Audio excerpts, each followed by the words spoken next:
Curious Lloyd. The name Disney is basically synonymous with the phrase happily ever after. Nearly every Disney movie ends with the main characters defeating the big bad, solving their magical problems, and getting married. We are supposed to believe that everything will be fine from that point until the end of time, or at least until the inevitable live-action remake. But with Disney swelling the music and closing in on the comic relief doesn't necessarily mean happily ever after, especially after the credits roll.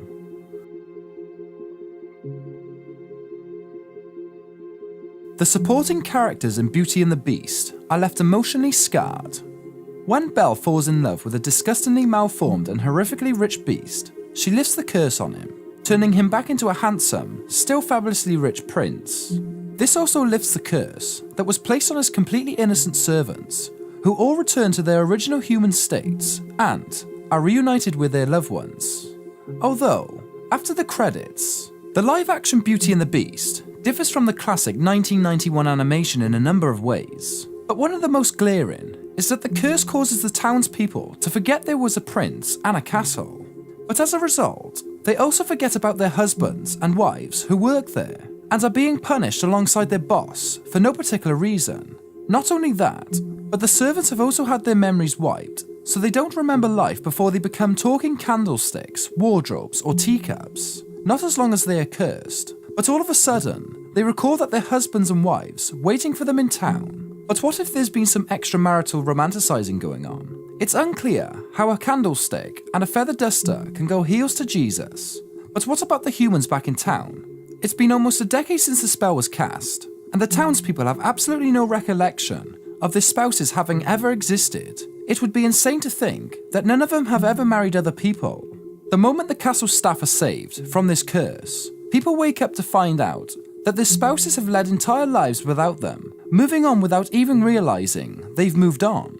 The townspeople are now racked with guilt over double lives they've been forced into, and the staff will never trust another living soul again. But even worse, the staff are burdened by 10 years worth of memories, where they knew no other existence than being an animated household object. As humans, all of the supporting characters are going to have to wrestle with the knowledge that they've been used as kitchen utensils, or use their heads to clean the inside of Beast's chamber pot for over a decade.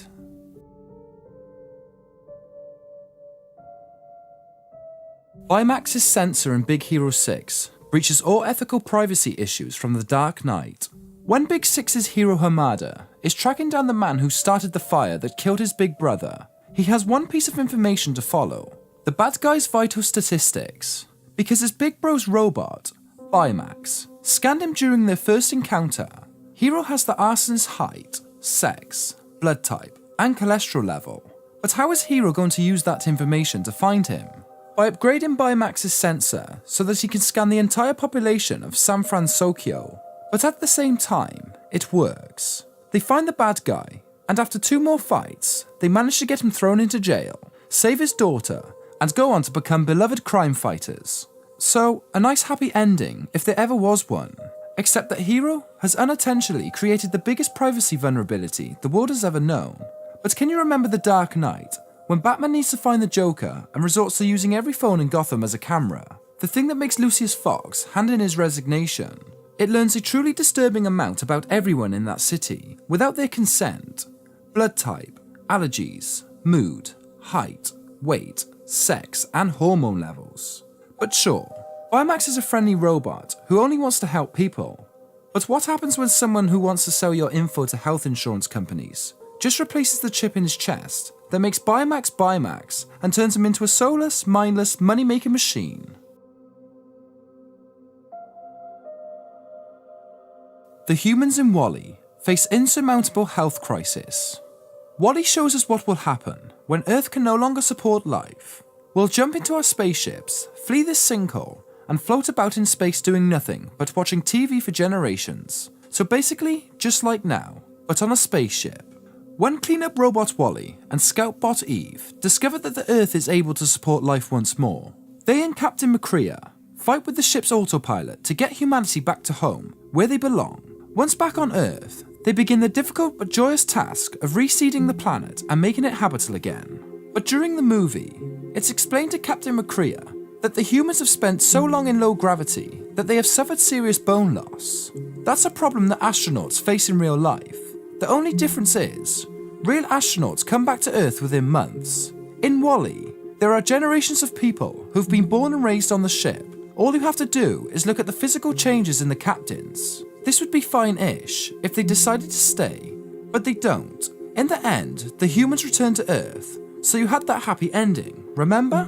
But here's a quote from a real-life astronaut, Samantha Cristoforetti, a woman who left the planet in peak physical condition, about after returning to Earth after being in space for 200 days. She quoted, "For months, lifting my legs to run or walk was no effort at all. So now every time I take a step and I have to lift the full weight of my leg, it feels like lifting a tree trunk."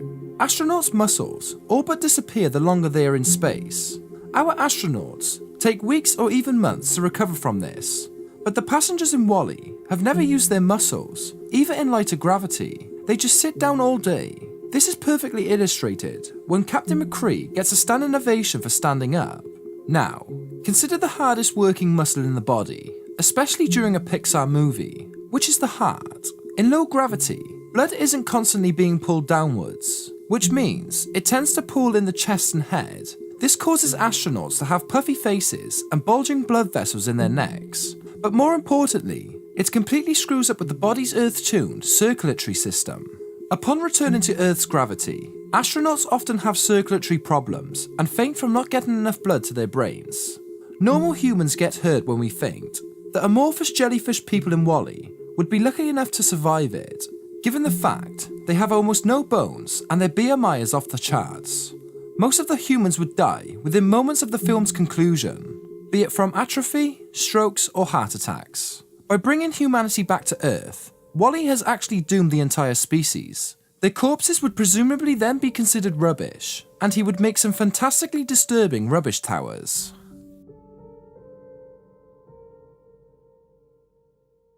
Up's dog's collars bring up troubling questions for all of human society. Up is a story of unlikely friendships. By the end of the movie, not only have widower Carl Fredrickson and Scout Russell survived death-defying adventures, they formed deep-lasting friendships, both with each other and with a dog named Doug, who can speak through an advanced electronic collar. Having escaped the insane hunter trying to kill them, we close on our heroes back to civilization, sharing an ice cream, Carl, Russell and Doug, aided by his new incredible dog translating technology. While the ending of Up is certainly heartwarming for its main characters, it has horrifying implications for animal lovers. The fact that collars can be made to translate Doug's thoughts into human speech means that dogs have far more human-like intelligence than we'd ever dreamed of. That would make veterinary care a lot easier, albeit louder and more obnoxious. But have you seen Westworld? That's what happens when people suddenly discover a subservient life form is intelligent and self-aware. I'm not saying that there will be a bloody canine uprising. Those balls of fluff love us far too much than we deserve. But we train and use service dogs. Do they all want that job? What happens if they can tell you, in plain English, that they don't want to be a canine unit? Do we force them? Is that now slavery? The ethical question just gets more complicated and disturbing the further down the chain you go.